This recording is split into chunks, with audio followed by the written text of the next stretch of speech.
How's that? Oh, so good. So much Oh, better. yeah, that sounds amazing. Great. All right. Great. Fantastic. Eli, fantastic to have you. How are you doing, man?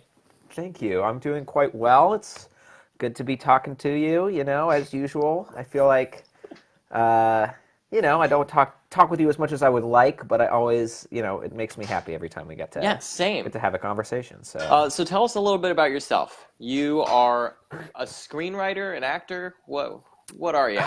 man, it's hard. I don't know. Um, I was an actor for most of my life. Born and raised in Seattle. Did a lot of stage acting there, summer stock. Like high school. Did some professional acting there. Then I went to college. I met you. That changed my Everything life. changed. Yeah. Um, but one of the things that changed while I was at college is I kind of moved away. I still did acting, but my focus started becoming more on writing. And then I moved out to LA after college, and I kind of decided, the life of an LA actor. Not gonna lie, it's a hard one, and it's one that I don't really want to experience. So I'd rather be a poor writer and have people hate my writing than be a poor actor and have people hate me. So, Valid. so yeah, that's what I've been trying to do. It's hard. Everybody and their mother seems to want to be a writer out here in the industry. Were you pointing at me? No, sorry, I was trying to get something off my screen. But yeah, I've been out here for almost 4 years now, which is crazy. But things are kind of finally moving on the career front. So Cool. I want yeah. to hear more about that. But first, you mentioned that you went into college believing that you wanted to do acting, and then there was a certain point where you got into writing more. Mm-hmm. What was that transition for you? What was the moment where you really kind of got into writing? Okay. So my freshman year, I took a playwriting class as my FYS, some Sarah Lawrence lingo. So, So for viewers, Sarah Lawrence is a weird school. very weird. It's small and it is characterized by basically they want to create a individualized learning experience. Exactly, which is why no majors. There are no majors. There's no formalized grades. Uh, Well, I mean, you do get grades, you but do get grades, but for you're the purposes encouraged to of ignore the them. college, they don't really use them. So Right. just a lot of the terminology that we use is probably specific Very to the specific. school. Yeah, an FYS just means like a class that you take your freshman year. Basically, Yeah. it's like the class where the teacher becomes your advisor. So my advisor was a fantastic fellow named Stuart Spencer. Everyone called him Spence. He was a playwriting teacher, and I really enjoyed that class. Theater, obviously, something I'd been doing my whole life, but I'd never really yeah, I'd written like plays based on books that I read as a kid. Right. It's like, oh, I love this Redwall book, so I'm gonna make it into a play, and then you'd write like two scenes, and then it would disappear, out. right? So Yeah. that's not, it's an entirely different thing to come up with your own writing and your own kind of scenario and have to make it entertaining and interesting to an audience while at the same time kind of fulfilling your creative vision. So I really enjoyed that, and then my next year I took a screenwriting class specifically with Fred Stripe, another fantastic Sarah Lawrence professor. He was great, and that's really kind of when I started getting interested in that specific aspect of it, is screenwriting. And then I didn't take any writing classes my junior year. And then my senior year, I did an independent study with that same professor, Fred Stripe, and then ended up taking his class the second semester, all focused around kind of developing this animated pilot that I had in my head, which I then submitted the script to the Austin Film Festival, which is one of the more prestigious and more kind of widely accepted script competitions in the film industry. Mm-hmm. And in the category that I submitted it in, which was digital series, it was a semi-finalist. So that was pretty cool, very exciting, and it kind of gave me the idea that it wasn't just like an insane thing for me to want to do this, that there was, I wasn't like crazy to want to try to be a TV writer. So yeah, that's what I've been pursuing ever since. Nice. That's awesome. Yeah. Yeah. Um, as far as recently, you had a big break, it I seems. did. Kind of. I pulled up the tweet, and it's Oh yeah. yeah, just because It was a good week. It was a good I week. like Yeah. looking at it. Landed your first long-term job in the animation industry. Indeed. So what was it like before? Okay, before it was bad. I actually, so to pay the bills for the last few years, I've been a tutor. An in-home tutor in LA. There's a lot of demand for stuff like that. Yes. A very competitive educational environment, especially when it comes to like private schools and stuff like that. So I did a lot of like test prep, standardized testing stuff. And right before, not but a few months ago, I had switched what tutoring company I was working for, and I was sure that this was going to be a much better thing for me. And in many ways it was, in that they paid more per hour. They were more focused on making sure that you didn't have to drive a really long way. They paid, at a reduced rate, but they paid you if you had to stay back and talk to the parents. So that was all great, but I didn't have enough actual hours. I didn't have enough clients to actually pay the bills, which my other company, which wasn't as nice in terms of those other things, they did give me a good amount of hours. More work. I wouldn't say a ton, but more. Yeah. more. So I was literally just laying in my bed feeling miserable for myself when I got this call to come in and interview. Yes, it was a very well-timed call to come in and interview for a writer's PA position. A PA stands for a production assistant. And so I had been always kind of trying to avoid going the normal PA route, because most of what normal PAs do is they stand on a film set and do all the jobs that take no brain power, really, and are really shitty. So, someone needs to stand here and just tell people that we're filming and that they can't come into this room for right now for 5 hours. That'll be your job as a PA. That's the job of a sign. Right, exactly. It would be the job of a sign. But, I literally have seen people doing that exact job. So it is a way to get in, and there's nothing wrong with doing that, but I was just hoping to avoid having to do that. But a writer's PA, it's similar in that I'm not doing anything that, intensely complicated, nothing really high level, but I am in contact with the writers of the television show. So yeah, basically, to go back a little bit, I got this call to be a writer's PA.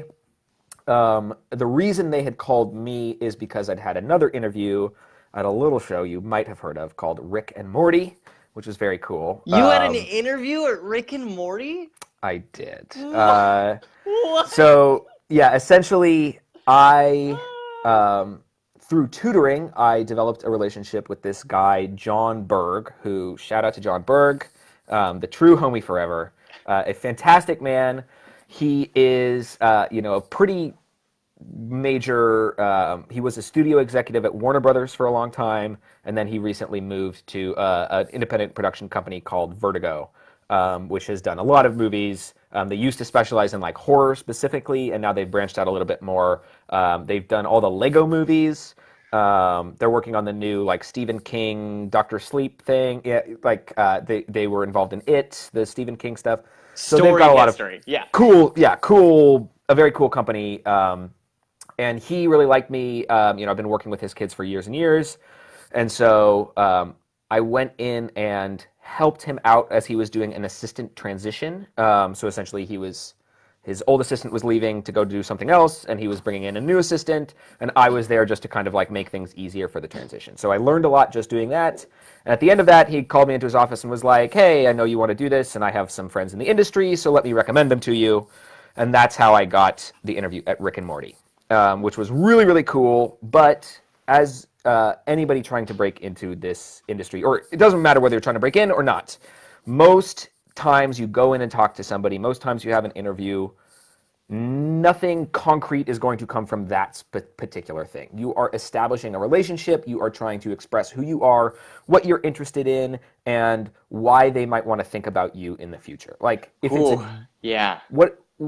that's generally what's called a general meeting, right? So there's nothing specific. They're not looking at you for any specific job, but they just kind of want to get to know who you are. Right, so I went to this general meeting at Rick and Morty. I met with a guy named Steve Levy, who another fantastic individual. We hit it off. We started talking about animated shows. Obviously, I'm a big fan of Rick and Morty, but I didn't want to be like, Rick and Morty, Rick and Morty. So I started talking about Avatar: The Last Airbender, which is, in my opinion, one of the greatest television shows It is ever phenomenal. created. Yeah. And he was like, yeah, I love Avatar. So we clicked on that. We talked about Battlestar Galactica, which is another fantastic show that, you know, if not for a weird name, I think would be known as one of the better shows of all time. You know, sci-fi at least. So we clicked immediately, and he, at the end of the interview, essentially was like, look, we don't really have any jobs that you're qualified to do here at Rick and Morty, but I know of some stuff that's coming up in the future, and I'll keep you in mind for it. So he recommended me to his friend who runs the show that I'm on now, and that's how I got that interview.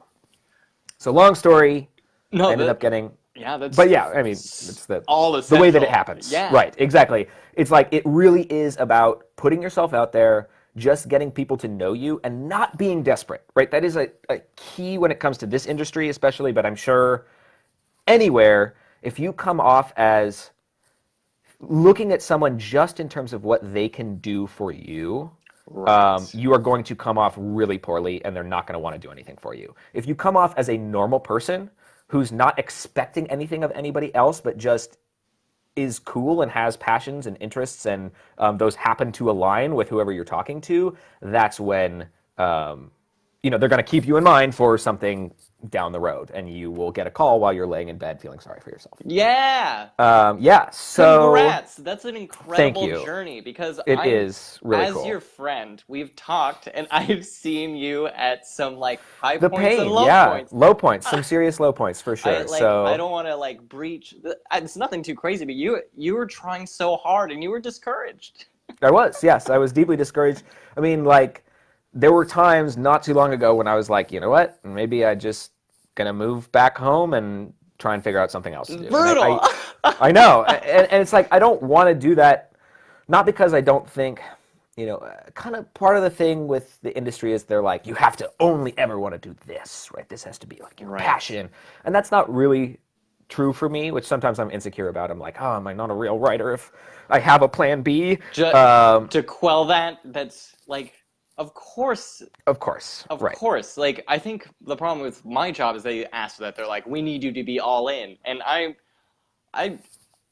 right. don't It's not want your that. passion, right? No. It's like you're interested in it. Right. Right, but it's not something that like immediately makes you like, Have oh my meaning. God, I have to learn everything about this. Right. Right. Yeah. You don't gain any kind of like personal I don't know, like growth or like emotional growth from learning more about your job, right? Whereas like for me, I definitely do from writing, right? Like it is a cathartic and personal and emotional process, but also there's other things that I could do, right? Because you're a that person. I would enjoy. Yeah, right. I am a person. So I was, you know, exactly, and you know, a Sarah Lawrence. Right.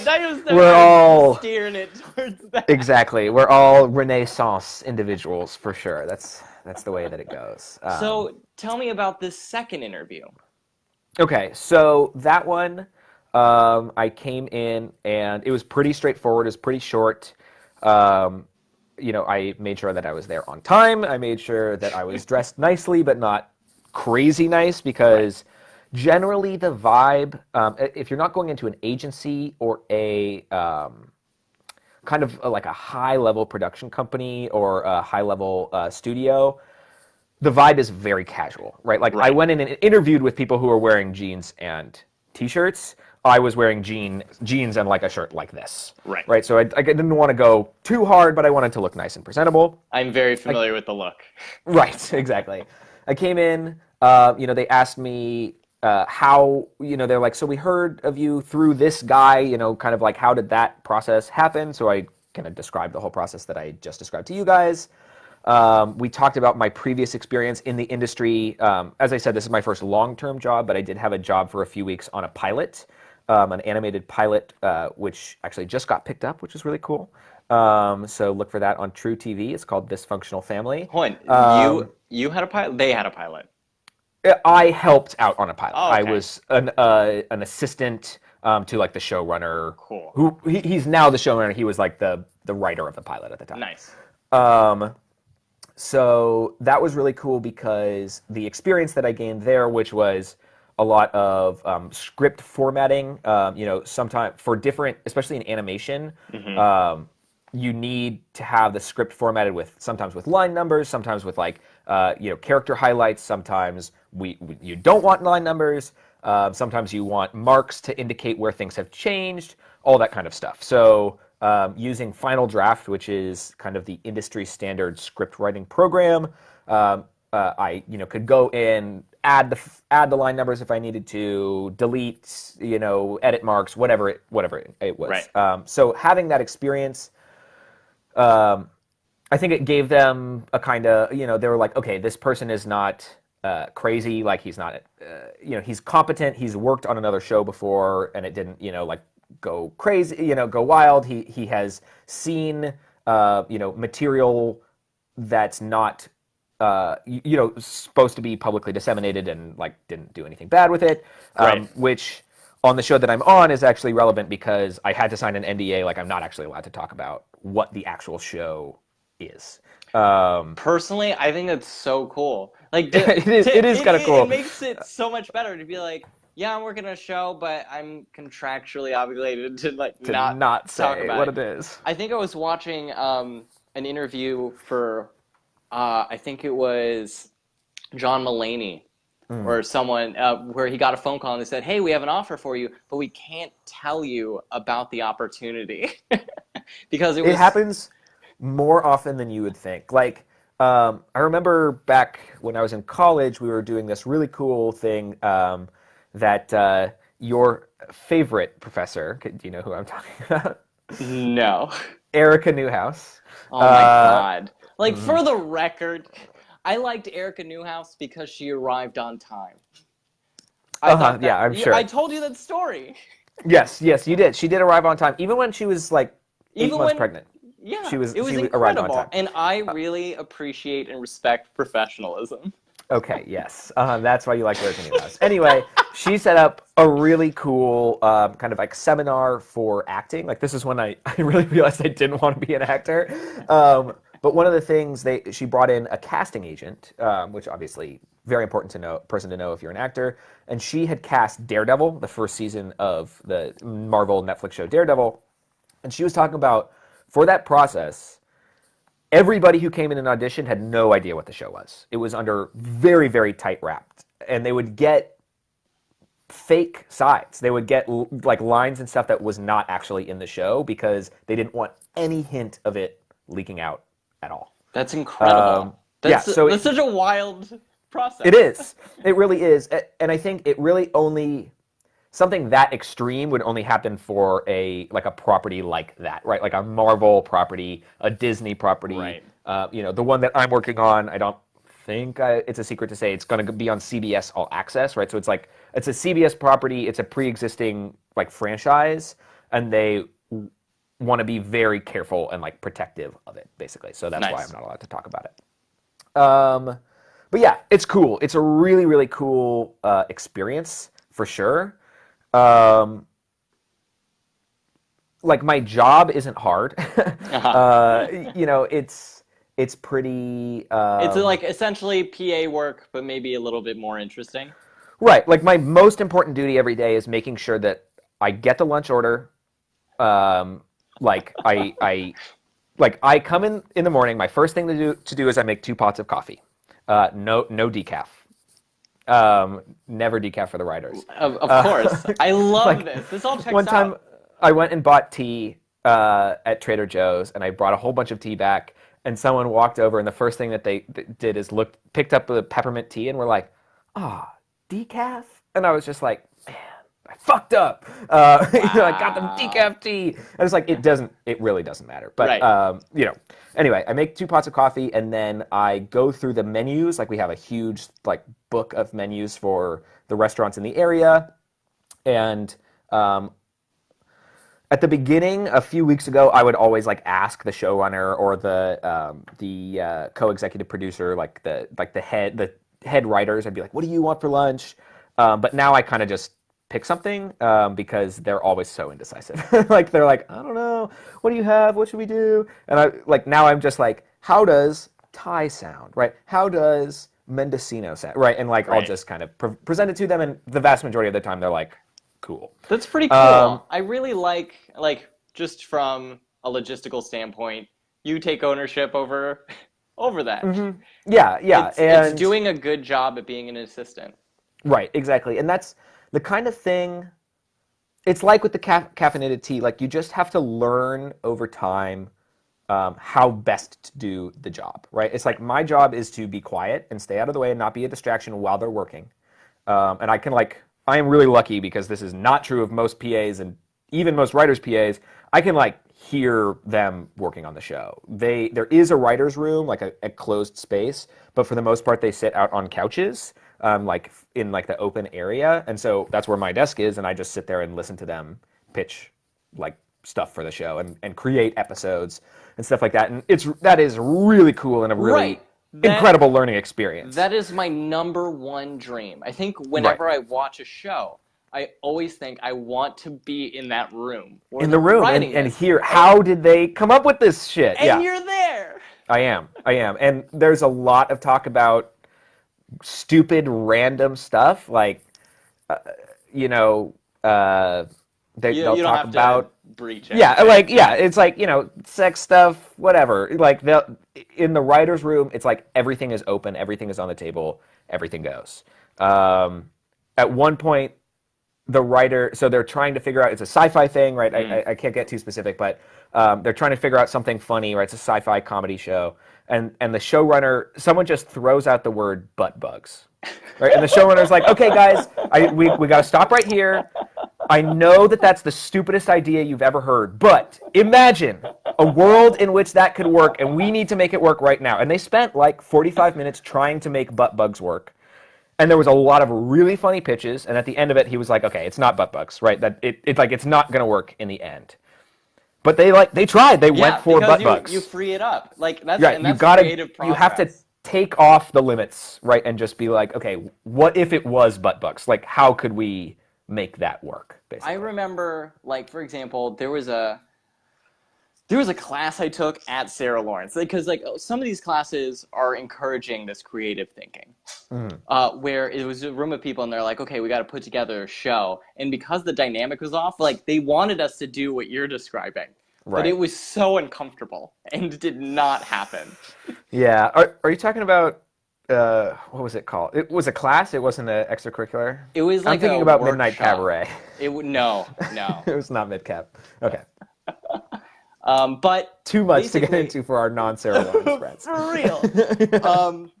Basically, so now that you got this PA thing, and it's Yes. really like it's huge, where do you see your next steps? What do you imagine them to be? Okay, so I'm actually kind of confronting that right now because I mentioned that the other thing that I'd worked on, the pilot that I'd worked on, got picked up to for first season. And the guy who I was working for texted me and was like, "Hey, I'd love to come back and have you as my assistant."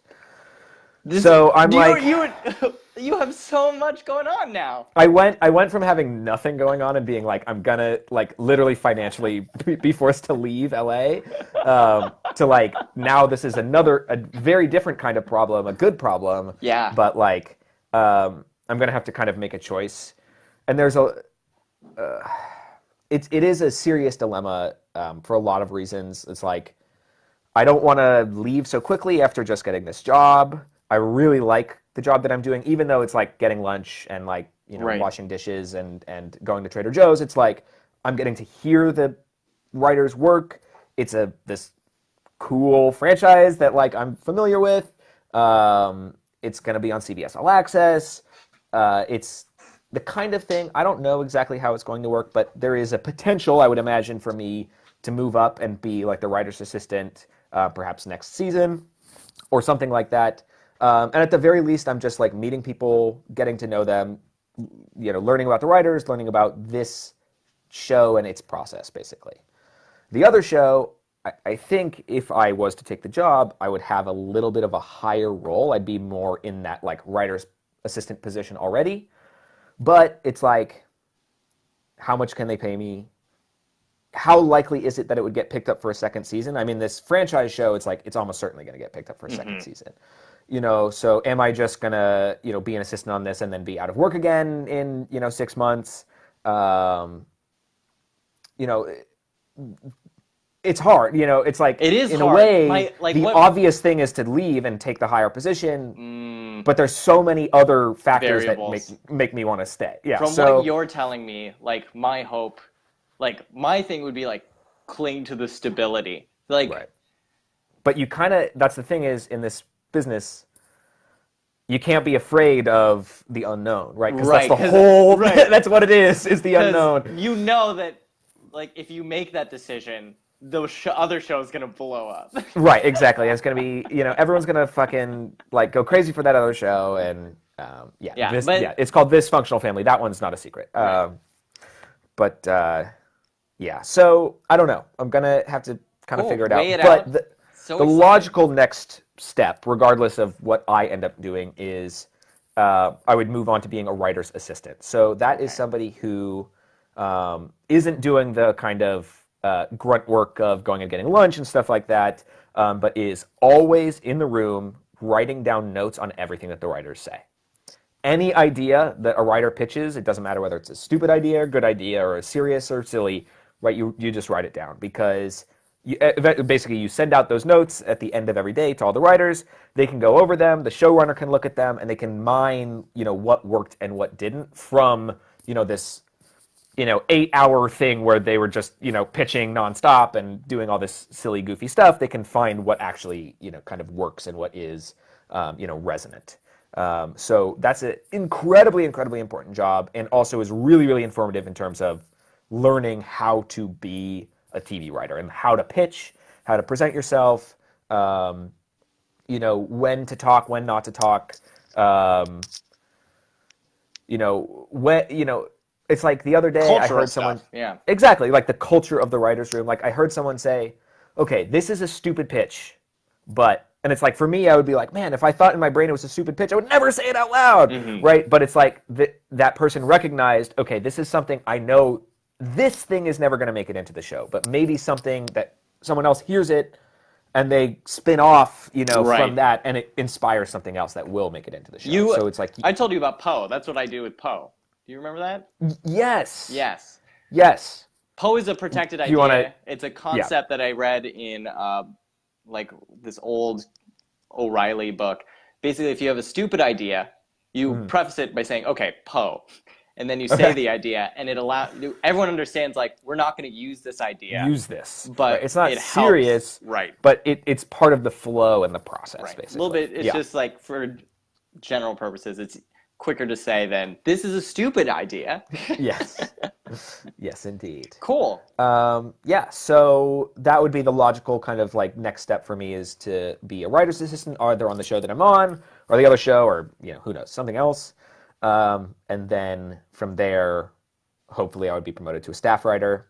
Maybe I would get an agent or a manager, although I don't know how much you know about this, but there is some drama between writers and their agents right now. Oh, man. Tell me. It's wild. A short story.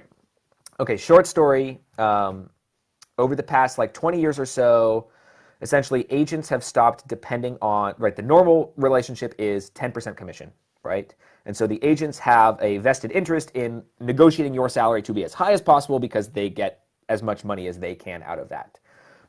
In recent times, what the big agencies, we call them the big four agencies, have done is started doing something called packaging, which is where they take this writer and they package them with this other director and this star, all of whom are repped by the same agency, right? So it's CAA, right? Creative Artist Agency, right? They'll take a writer and an actor and a director, all who are repped by CAA, and they'll package them together for a particular project. Nothing wrong with that inherently, except for then they then accept a massive fee for having done so. Which essentially, and then because they take the massive fee, they don't take your 10%. But what that does is they essentially are stealing money from the production that could be used to pay the writer. So they no longer have a vested interest in theory, making sure that your make wages more money than the people involved. They not in theory they do regularly. Oh. Right. So that has become a major problem. In addition, agencies have started. Basically, the agencies were bought by kind of like Silicon Valley style investors who demand a really high return on their investment. So in order to do that, they started their own production companies. Several of the big agencies have their own production companies. And how can you be an agent and negotiate with a production company that you all work for, on behalf of somebody who does not work for that production company, right? It's a massive, massive conflict of interest. Yeah. So basically, those two things are the biggest kind of pitfalls between the agents and their the agents and the writers right now. I love industry-specific politics. That's rough. Very industry specific, and something crazy happened. They were negotiating for a really long time, for like a year, but not really in good faith. The agencies were just kind of ignoring it. And a couple weeks ago, the WGA, the Writers Guild, told all of their writers to fire their agents, and they did. 95% or 92% or so of writers have fired their agents for any future work until this is resolved, essentially. So the WGA has proposed what they call a code of conduct, which basically says if any agency signing on to it will not accept packaging fees and will not have their own independent production companies. And if you sign on to it, you can rep a WGA writer, and if you don't, you can't. So it's like listening in the writer's room. It's really interesting right now because people are like I had to call and fire my agent, and she was crying, and she said that she'd been fired like 5 times that day, and it's like there's people who are like they're posting on Twitter saying, it's like I would give up my kidney for my agent, but like it's the principle of the thing. It's not about your individual relationship with your one agent. It's about how the entire business is being conducted. So a little Hollywood drama for you right there. That is terribly interesting to me. Unfortunately, we're coming to time. Yeah. I want to talk to you again. I'm getting to the certain point where in this interview series, I meet people who are in the midst of developing projects. You especially. And I would love to do this again sometime. We can catch up. Yeah, for sure. Yeah. Do a little, then and now. What's happened in the meantime? Yeah, for sure. To part, as far as, I think a lot of, you were telling me earlier, like everyone and their mother wants to be a writer. What do you think is one of the ways people like us who want to be writers can distinguish themselves from the herd? Okay, so I'm going to say 2 pieces of advice. First one is write. Right, and this is one that I have trouble with, right? Because it's really hard for me to write without a deadline. I have ideas out the wazoo, right? And I'll start outlines or I'll write the first page, right? But in terms of actually like finishing stuff and like getting it done, I really need kind of like a hard deadline, which is hard to find. And basically, I have a writers group that helps me with that. Right. They're not. It's not designed to help me. It's designed to help all of us hold each other accountable. Social accountability. Right, social accountability, and also, we read each other's work and critique it, so that's a very useful thing. So write. You don't have to write every day, but write as much as you can and finish things. Okay, that's the first piece of advice. Second piece of advice, and I basically talked about it earlier, is like be you. Be an authentic person. Don't go looking for people who will help your career.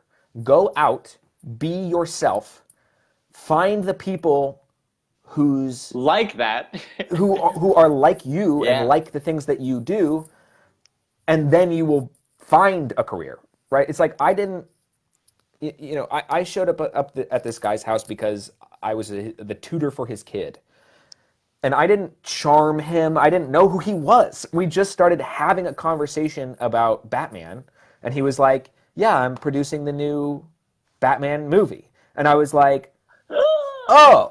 Right, and it's like because I like Batman and I could talk, with some passion and interest about, you know, Batman. It's like I've got, you know, the Avengers on my wall. It's like I Yeah. like, you know, superhero stuff and stuff like that. He saw that passion and that interest in me. He took a liking to me, and he's the guy that recommended me to the Rick and Morty people. That you know, it's like Right. Be that's the kind of yourself. thing that you have to do. Yeah, put yourself out Don't there. Be yourself. Don't try yeah to fake it till you like. Don't exactly. fake the relationships. Don't fake the relationships, and don't think that the only people who can help you are people who are above you. Right. The forming bonds with your peers is vital. It is essential because those are the people who, you know, it's like I'm thinking, regardless of which of these two jobs I end up going with, the other one I'm trying to think, is there someone I can recommend to, you know, it's like if I don't end up Right. going with this writer's assistant job, is there someone I know that I could be like, this is a perfect person for this,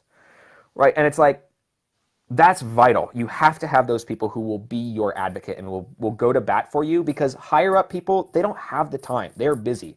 John Berg did me a huge favor by calling me Right. into his office, but then he had a meeting, right? And it's like I couldn't stay and keep doing that. You know, it's like that's you have to find your people in terms of like your peers and who you relate to, and just like be yourself, be an authentic you, and like the things that you like, and don't be like ashamed of that. If you want to do reality television, there is plenty of work in reality television. If like that's the kind of thing that gets you going, if that's the thing you're interested in, that's not for me, but if that's for you, fucking go for it. Don't be ashamed of that.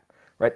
There are people who do that, and that's cool. That's And awesome. They make a good living, and they, you know, you can talk about whether or not reality television is like good for society, Right. but it's like the main point is like be yourself and like follow through. yeah, Like it's all the stuff like they the tell things that us you like. when we're discouraged that like we need. Exactly, So exactly, and it's like it's hard to hear that when you are discouraged. You're like, that's Right. bullshit, but it's true. Like it's the only Yeah. way to do it. Cool. All right, Hey, thanks for coming on. This is phenomenal. thank you. I'm really excited. Appreciate it. Like I want to catch up with you, so let's talk after the interview. Great, yeah, for sure. And I really appreciate you being in the orbit. We'll see y'all next week. Sounds Got good. a lot of interviews lining up, so stay tuned. Hell yeah. Eli, thanks right. again. Farewell, sir. Have a good one.